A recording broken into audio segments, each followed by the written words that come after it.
meine Arbeit für richtig hältst, ob du glaubst, dass ich fleißig gewesen bin, dass ich gearbeitet habe, dass ich mich in diesen Jahren für dich eingesetzt habe, dass ich anständig meine Zeit verwendet habe im Dienste meines Volkes. Gib du jetzt deine Stimme ab. Wenn ja, dann tritt für mich ein, so wie ich für dich eingetreten bin. Zuba muri uyu mubumbe wizenguruka unazenguruka izuba, umubumbe twebwe twaje dusanga uriho, watuweho n'abasokuruza bacu, natwe tukawugeraho tukawuturaho, uvugwaho intambara z'isi ebyiri. Hagiye habamo intambara nyinshi ndetse n'ubuzikiba, ariko izahuje izitiriwe isi yose ni ebyiri gusa. Imyaka 4, amezi 3 n'iminsi 9, bwa mbere mu mateka y'ikiremwamuntu n'isi muri rusange habaye intambara ikomeye cyane, yahitanye benshi, igakora ku nzego nyinshi z'ubuzima, maze akwitwa intambara ya mbere y'isi yose nyuma y'uko habaye Yahinduye yirushije ubukana, ikitwa iya kabiri. Iyi ntambara yabayemo ikoreshwa ry'intwaro zikomeye, amato y'intambara akomeye cyane, ndetse no gukomeza ubushuti mu bihugu byari bigiye biri ku ruhande rumwe.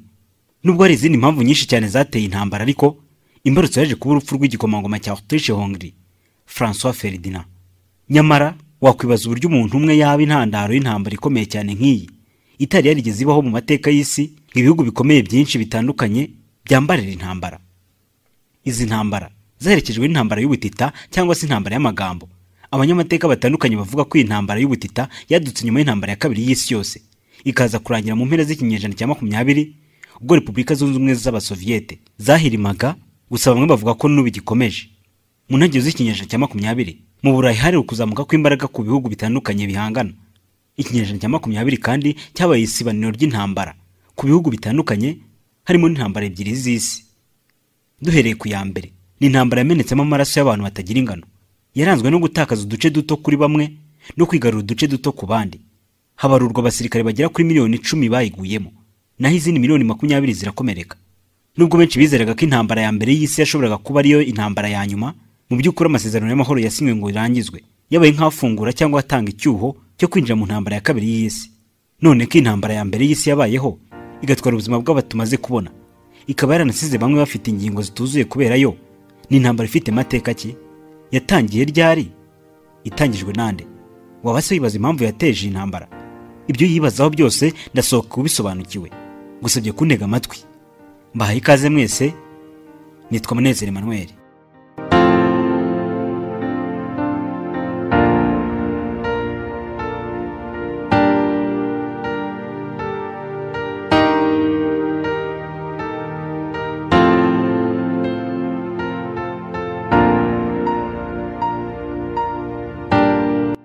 Mu gushaka icyateje intambara y'isi nifashishije urubuga history.com, aha bavuga ko intambara ya mbere y'isi abandi bise intambara karundura yatangiye mu mwaka wa 1914 irangira mu mwaka wa 1919. Iyi ntambara yatangijwe n'Ubudage na bimwe mu bihugu by'inshuti zabo, ku isonga byarimo Autriche-Hongrie. Imbarutso yabaye urupfu rw'igikomangoma cya Autriche cyitwaga François Ferdinand, cyishwe n'umunyeshuri w'umunyaserbia tariki ya 28 Kamena 1914, bituma ibihugu byombi n'ibishyigikiye bitangiza intambara. Abadage bafatanyije n'ibihugu bimwe mu gicuti zabo, icyo gihe byari biherereye mu gace k'Uburayi bwo hagati nka Autriche-Hongrie, ari naho hakomotse imbarutso y'intambara, hamwe na Bulgaria ndetse n'icyo bita ubwami bwa Ottoman, ariyo yabaye Turukiya y'ubu. Nubwo igikomangoma François Ferdinand wari umwishywa w'umwami w'abami wa Autriche, akaba ari nawe wagombaga kuzamusimbura ku ngoma, atarakunzwe n'abantu benshi, ukwicwa kwe n'umunyaserbia byitwaje nk'impamvu yo gutera iki gihugu cyari gishyize Autriche-Hongrie mu kaga, aricyo Serbia. Igihe cyarageze maze Autriche-Hongrie itangaza ko kumugaragara intambara ku gihugu cya Serbia mu rwego rwo kwihorera. Aha byari ku 28 Nyakanga 1914, hashize ukwezi kubwicanyi bubaye. Intambara yahuje amatsinda abiri arimo inyabutatu ziyunze, Triple Alliance, byari itsinda ririmo Ubufaransa, Ubwongereza n'Uburusiya. Naho imbaraga zo hagati, ikizwe Central Powers, hari harimo Ubudage, Autriche-Hongrie. Ngaya amatsinda abiri y'ibihugu gashoza intambara ya mbere y'isi. Ubudage bwabonye bikomeye kurwana n'Uburusiya mu burasirazuba n'Ubufaransa mu burengerazuba, bityo buhita bukora igishushanyo cy'intambara bwise Schlieffen Plan. Iki gishushanyo cyakozwe n'Umudage witwaga Alfred Graf Schlieffen, wayoboye inama rusange y'Ubudage cyangwa German General Staff kuva mu 1891 kugeza mu 1905. Schlieffen yarazi ko kugira ngo Urusiya bubashe gushyira hamwe ingabo zabwo ndetse n'ibindi bikenewe, byari gufata ibyumweru 6. Bityo Ubudage bukaba bwaragombaga gushyira abasirikare bake mu burasirazuba abasirikare benshi bagakoreshwa mu kurwana byose mu burengerazuba. Kubera ko Ubudage bwarimo kurwanira mu burasirazuba ndetse no mu burengerazuba, intambara igitangira bwafashe icyemezo cyo gushyira mu bikorwa igishushanyo cya Schengen. Maze mu gihe Uburusiya bwashyiraga hamwe ingabo n'ibikoresho, Ubudage butera Ubufaransa bunyuze mu Bubiligi. Nyamara kuko Ububiligi bwari bwarasinye amasezerano yo gutabarana n'Ubwongereza, bituma Ubwongereza buhita bwinjira mu ntambara. Mu gihe Ubudage bwashyiraga mu bikorwa igishushanyo cya Schengen, Ubufaransa bwashyize mu bikorwa igishushanyo bwari bwarateguye cyiswe igishushanyo cya 17 cyangwa Plan 17. Iki gishushanyo cyakozwe mu 1913, kikaba cyaragombaga gukoreshwa mu gushyira hamwe abasirikare mu buryo bwihuse igihe Ubudage bwatera Ubufaransa bunyuze mu Bubiligi. Abasirikare b'Ubudage bamanuka bateye Ubufaransa, naho Ubwongereza n'Ubufaransa bazamuka babasanganira. Nuko Kanama 1914 ishira nta ruhande rushoboye kwirukana urundi, bituma abasirikare batangira gucukura indake barwaniye mu myaka 4 yose yakurikiyeho. Mu gusoma amateka y'imigendekere y'intambara, nitabaje igitabo Encyclopedia Britannica, mbona ko kuva mu 1914 kugeza mu 1917 abasirikare ku mpande zombi barwanaga baturutse mu ndake. Inshuro nyinshi abayobozi babo babategeka gusohoka bakajya kurwana. Uburyo bwonyine bwashoboka kugira ngo abasirikare bamwe bagere ku ndake z'abandi bwari kunyura mu gace katagira ukagenzura ku maguru. Aha abasirikare batagira ingano baraharasiwe hakoreshejwe imbunda zikomeye bita machine gun mbere yuko banegera abanzi babo. Kubera abasirikare bapfaga buri munsi, abantu batangiye kubona ko intambara izatsindwa n'uzaba afite ingabo nyinshi. Kubera abasirikare bari bamaze gukendera, bayise war of attrition. Tugenekereje mu Kinyarwanda bisobanuye intambara imara abasirikare. Mu mpera z'1917 mu biyunze urubyiruko rwari rumaze gukendera. Abiyunze bari bakeneye inkunga kandi bifuzaga ko Amerika yaza ku ruhande rwabo, kuko yari ifite ibikoresho byinshi ndetse n'abasirikare benshi. Nyamara hari hashize imyaka myinshi Amerika ifite ingengabitekerezo yo kuguma ari igihugu cyitaruye ibindi, ari byo bise isolationism. Hejuru y'ibyo, Leta Zunze za Amerika ntizashaka kwinjira mu ntambara ibera kure y'imbibi zayo, kandi igaragara nkaho nta kintu ishobora guhungabanya ku busugire bwayo mu buryo ubwo ari bwo bwose. Nyamara hari impamvu ebyiri z'ingenzi zatumye Leta Zunze za Amerika zihindura uko zabonaga intambara ya mbere y'isi. Iya mbere ni ukuntu ubwato bwa gisirikare bw'Ubudage bwitwa U-boat bugendera hasi mu mazi bw'Abadage bwashenye ubwato bw'Ubwongereza bise Ocean Liner RMS Lusitania. Ubu bwato bwafatwaga n'Abanyamerika nk'ubwato budafite aho buhuriye n'intambara, bwari butwaye abasivile cyangwa abaturage batari abasirikare. Mu ntangiriro z'1917 Ubudage bwohereje igihugu cya Mexique ubutumwa bwitwa Telegram, bwemereraga Mexique igice cy'ubutaka bwa Amerika igihe izinjira mu ntambara ya mbere y'isi irwanya Leta Zunze Ubumwe za Amerika. Ubu butumwa bwafatiwe mu nzira n'Ubwongereza maze burahinurwa bwerekwa Abanyamerika. Ko ibyari bitangiye kuzana intambara ku butaka bwa Amerika, byatumye Leta Zunze Ubumwe za Amerika zibona impamvu ifatika yo kwinjira mu ntambara ziri ku ruhande rw'abiyunze. Maze mu mwaka w'1917 Leta Zunze Ubumwe za Amerika zitangaza ku mugaragaro intambara ku gihugu cy'Ubudage. Kuri firstworldwar.com mu nyandiko History of the World War I tubonamo ko igihe Leta Zunze Ubumwe za Amerika zinjiraga mu ntambara, Uburusiya bwo bwari burimo kuyivamo. Mu 1917 kandi mu Burusiya habaye inkundura y'impinduramatwara cyangwa revolution. Yakuye uwitwaga Cesar ku butegetsi, maze guverinoma y'abakomunisiti yibanda cyane ku gukemura ibibazo mpuzamahanga by'Uburusiya, ari nabyo byatumye ifata icyemezo cyo gusohoka mu ntambara ya mbere y'isi. Ibi ikaba yarabikoze ikorana imishyikirano n'Abadage. Iyi mishyikirano ikaba itarimo ibindi bihugu by'abiyunze. Yaje kujya ku masezerano y'amahoro yiswe Brest-Litovsk Peace Treaty ku wa 3 Werurwe 1918. Kuko urugamba rwo mu burasirazuba rwari rurangiye, Ubudage bwari bubonye uburyo bwo kohereza abasirikare babwo mu burasirazuba guhangana n'abasirikare bashya ba Amerika. Iyi ntambara ari karabutaka yaje guhagarikwa n'iki?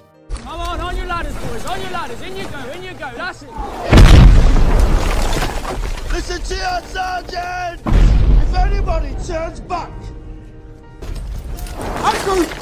Andrew, please! This is treating today! Intambara imaze undi mwaka umwe, abasirikare benshi bakomeza gupfa, mu gihe ahantu hato hakomezaga gufatwa. Nyamara amavamuhira y'ingabo z'Abanyamerika yateye impinduka zikomeye. Mu gihe ingabo z'Abanyaburayi zari zimaze kuruha, Abanyamerika bahashije cyane Abadage, maze batangira gusubira inyuma. Nta washidikanya ko intambara yari igiye kurangira. N'ikimenyimenyi mu mpera z'umwaka w'1918 ihagarikwa ry'intambara ryemeranyijweho. Intambara yagombaga guhagarikwa kwa 11 Ugushyingo 1918 saa 5 z'amanywa. Amezi menshi yakurikiyeho abadiplomate baganiraga kandi bakagira ibyo bemeranywaho kugira ngo bashyire mu bikorwa amasezerano ya Versailles. Nyamara ingingo nyinshi zayo zarivuguruzaga, bituma afatwa nk'aho yahaye icyuho itangizwa ry'intambara ya kabiri y'isi. Intambara ya mbere y'isi irangira ari maze kwangiza ibintu bitagira ingano ndetse no guhitana imbaga y'abantu. Abasirikare bagera kuri miliyoni 10 barapfuye. Ibi bisobanuye ko buri munsi hapfaga abagera kuri 6,500. Hejuru yabo miliyoni nyinshi z'abasivile zarishwe. Ni intambara yibukirwa ku bwicanyi ndengakamere bw'abantu bwayiranze, ikayifatwa nk'intambara yamennye amaraso menshi y'abantu mu mateka y'isi. Ubudage nk'igihugu cyatangije intambara ya mbere y'isi nyuma yo gutsindwa mu 1918 cyafatiwe ibihano bikomeye birimo no kwamburwa uduce cyari cyarakolonije n'u Rwanda rwari rurimo icyo gihe. Ntawabura kuvuga ko intambara ya mbere y'isi yatewe no kubara nabi. Hari igitabo cyavuze ko abayobozi b'Uburayi babaye nk'impumyi zagendaga muri icyo gihe cy'amahoro cyo mu mpeshyi yo mu 1914 maze zigasitara kuri kabutindi zitabizi. The Fall of the Dynasties, The Collapse of the Old Order cyasohotse hagati y'1905 n'1922. Abayobozi bafashe imyanzuro iteje akaga yatumye iyo ntambara irota. Ntibari bazi ko yari kuzateza ingaruka nk'izo yateje. Ariko mu gihe gito abasirikare bari mu myobo bahuye n'uruva gusenya. Imbwirwaruhame zihamagarira abasirikare kwirwanaho zari ikintu cy'ingenzi mu gukomeza imitima y'ingabo zari ku rugamba. Uyu ni Joseph Stalin, yabaga mu ishyaka ry'abakomuniste bo mu mutwe w'Abasoviyete. Umva ijambo yagejeje ku ngabo z'Abarusiya zari zihanganye n'Ubudage. Товарищи красноармейцы и краснофлотцы, командиры и политработники, рабочие и работницы, колхоз...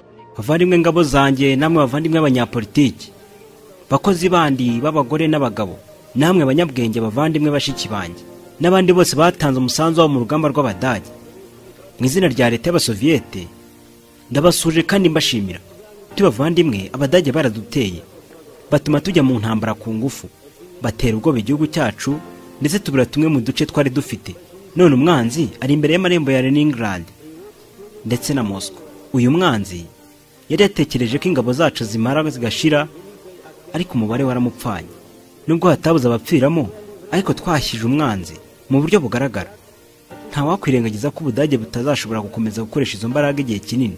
Mu mezi make, mbese mu gice cy'umwaka cyangwa umwaka umwe, birashoboka agakundi ka Hitleri kazashira kaziza ibyaha byako ubwako. Rero nshuti basirikare, namwe bavandimwe mudushyigikiye, isi nimwe hanze amaso ko muzangiza mugahagarika burundu ingabo z'Abadage. Abafashweho ubunyago n'Uburayi nimwe bacunguzi bazaba bahora. Iyi misi irakomeye cyane, ariko ni intambara yo kwibohora. Reka ishusho y'ubutwari y'abakurambere bacu Alexander Nevsky, Dmitry Donskoy, Alexander Sovorov ndetse n'abandi izaba ari dutera imbaraga. Reka intsinzi zagaragare ku mitwe yanyu. Urupfu, kwangizwa kw'Abadage bizaba icyubahiro cy'ubutaka bwacu. За полный разгром немецких захватчиков, смерть немецким оккупантам. Да здравствует наша славная Родина, ее свобода, ее независимость. Под знаменем Ленина вперед к победе!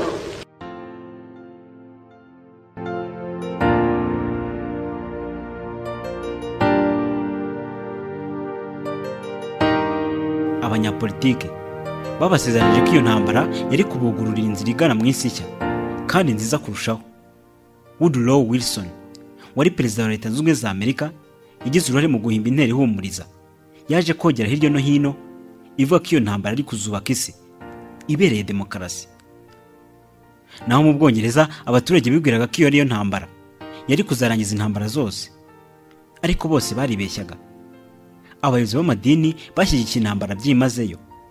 Intambara bose bishoyemo yatumye bose bahangana urunuka, nk'uko igitabo The Colombian History of the World kibivuga. Aho kugira ngo abo bayobozi b'amadini barandure urwango, ahubwo bararukongeje. A History of Christianity ni igitabo cyavuze ko uretse kuba abayobozi b'amadini barananiwe gushyira imbere kwizera kwa Gikristo, ahubwo bagashyira imbere ibihugu byabo, nta n'ubushake bwo kubikora bari bafite. Abenshi muri bo banze kwigora, bumvikanisha ko kuba umukristo bijyana no gukunda igihugu. Abasirikare bo mu madini yose yitaye Gikristo bateye inkunga yo kwicana mu izina ry'umukiza wabo. Ingabo zasize ubuzima mu ntambara ya mbere y'isi zagiye zisiga byinshi mu mitima y'abantu bo mu miryango yazo. Uyu ni Daniel Fabre, aradutembereza mu cyumba kimwe mu ngabo zarwanye mu ntambara ya mbere y'isi. Kugeza n'ubu aracyarinda ibyo umusirikare yasize, harimo n'ibikoresho yakoreshaga mu rugamba. J'étais étonné, oui, étonné de voir tout ça. Naratunguye cyane kubona ibi byose bikirimo hano, kubera ko uburyo abantu bakoresheje ngo bibuke umuhungu wabo ntibusanzwe, ndetse navuga ko rwose bitari ukuri. Iyi ni ingofero y'abaofisiye. Hano hari imidari yahawe ndetse n'ibihembo by'ishimwe, harimo n'umusaraba wari uwa gisirikare. Aya namwe mu mafoto urabona ko bayahanaguye cyane kugira ngo agaragaze nyirayo. Kuri iyi ntebe murahabona bimwe mu bikoresho ababyeyi be bahashyize nyuma y'urupfu rwe. Ibi ni ibikoresho by'ingirakamaro yari yarakusanyije. Nk'urugero, hano hari pistol ishaje cyane, dore imyenda ya gisirikare ishaje cyane ashobora kuba yarambaye nyuma. Icyo nzi nuko iyi nkota rimwe mu z'Abadage bakoreshaga mu ntambara ya mbere y'isi, izindi zo nizo mu gihe cya Napoleon cyangwa sinzi igihe. Mvugishije ukuri ntabwo nigeze nita ku byaba nyuma yanjye, gusa ntekereza ko byari igisebo kurekura biriya byose. C'était les derniers qu'il a porté, très certainement. Ce que je sais, c'est que ça, c'est une baïonnette. Je crois que c'est une baïonnette allemande de la Première Guerre. Le reste, ça doit plutôt être daté de Napoléon, je ne sais pas. Je veux être très franc, très brutal, je m'en fous. Ce qui se passera après moi, d'une façon générale, je m'en moque. Mais je trouve que ce serait dommage d'effacer ça.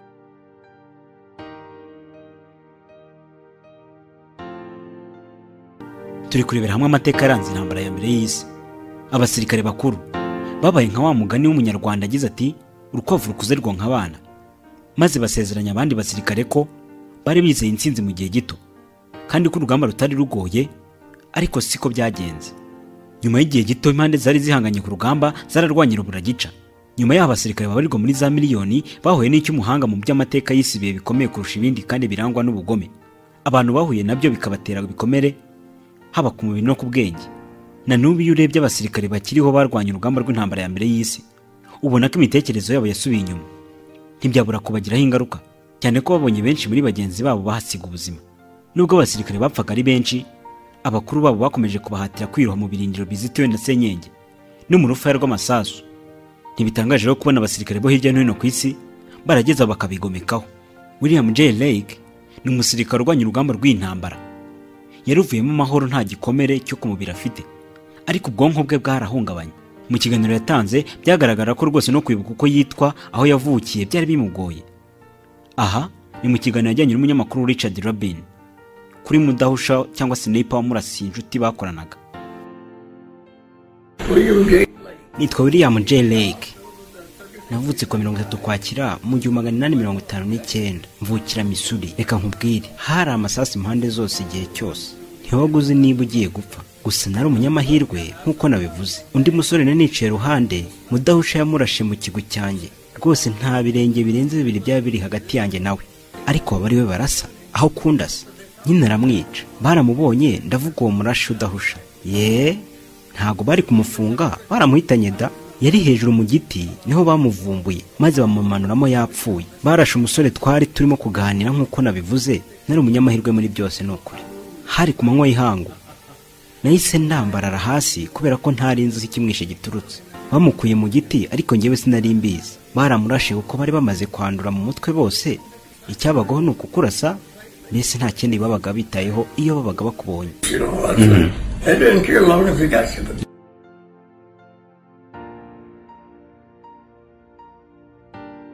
Nize ngaruka intambara ya mbere y'isi yose yagize ku bantu muri rusange. Iki kibazo umaze kumva ikiganiro William aduhaye, wahita wumvamo igisubizo. Twumvise neza ko yangije imitekerereze n'imyitwarire y'abantu b'icyo gihe, kandi koko yatumye ubwami butari buke buhirima burundu. Niyo yabimburiye ikinyejana cyamenetsemo amaraso menshi kurusha ibindi byose mu mateka y'abantu. Kuva icyo gihe abantu batangira kubona ko impinduramatwara n'imyigaragambyo ari ibintu bisanzwe. Urubuga Smithsonian.com rwakoze ubucukumbuzi ku burwayi bwa Adolf Hitler. Uyu yarazwi cyane nk'umwe mu babaye imiyoboro yo gushyushya ingabo ku rugamba. Bagaragaza ko amaherezo y'ubuzima bwe yari afite uburwayi yatifuzaga kugaragaza. Bwafashe ukuboko kwe kw'ibumoso. Yahoraga asusumira, ariko we ntiyemere ko bigaragara.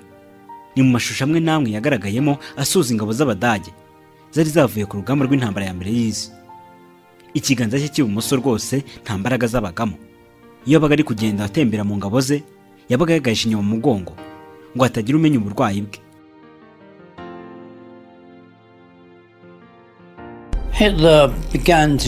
Hitler yatangiye kugaragaza ibimenyetso by'indwara y'isusumira ubwo yari akiri mu ntambara. Ikiganza cye cy'ibumoso cyahoraga kinyeganyega, ndetse yewe icyo gihe yavuze ko ibi bizatuma umubiri we uturitse akoresheje bya bombe nk'uko ubwo yabyivugiye. Aha rero niho duhera tuvuga ko yatangiye kugaragaza intege nke mu buryo yatwaraga amaboko ye, uburyo yateraga intambwe, ndetse yatangiye no kwicisha bugufi akaganira n'izindi ngabo ze mu buryo bworoheje nk'umuyobozi usanzwe, yewe akageza kubaramutsa. Fits of rage could still bring out the old Hitler.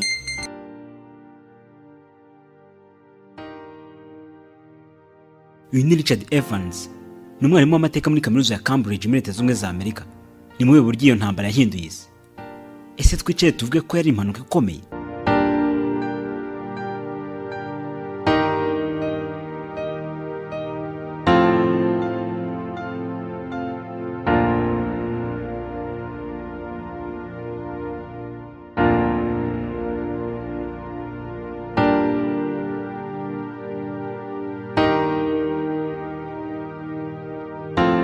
Nk'uko urubuga BBC.com bigaragaza, ibindi bintu byabaye nk'ibidasanzwe mu ntambara ya mbere y'isi ni ukuntu ngo abagore baje kwisanga barahindutse amasura mu mabara ajya gusa n'imihondo, kubera kwirirwa bikunenga mu mirimo hafi ya yose irimo n'imbaraga ubusanzwe yari imenyerewe gukorwa n'abagabo babaga baragiriye ku rugamba. Abagore bamwe bagiye gukora mu nganda zakoraga ibisasu bakoreshaga uburozi bw'umuhondo buzwi nka trinitrotoluene. Kubera kubukoresha batikingiye, benshi ibice byabo byahindutse imihondo, baza no kuhavana akazina ka Canal Girls. Mu gihe abagabo babaga batabarutse ngo babanzaga gushidikanya ku bagore babo babongereza akazi, bibaza icyabahinduye imihondo bikabayobera. Gusa intambara zihosheje, aba bagore bo mu Bwongereza bambitswe amakamba yitiriwe b'intwari basigaye ku rugo neza. Muri intambara kandi abaganga baravumbuye, abanyamakuru baricwa. Abanyamakuru batangazaga amakuru ya nyayo ku rugamba bahitaga bicwa ako kanya.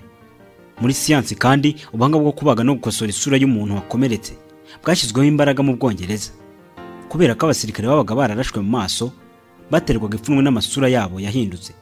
Maze Harold Gillies wari umuhanga mu kubaga ashyira imbaraga mu buvuzi, tubuzi nka chirurgie plastique mu ndimi z'amahanga. Muri intambara kandi nibwo habonetsemo uburyo bwo gutanga amaraso no kuyabika igihe kirekire, ku buryo amaraso ya runaka wayaha runaka uyakeneye akamufasha. Ni uburyo bwavumbuye bwa mbere na Captain Oswald Robertson wo mu ngabo za Amerika.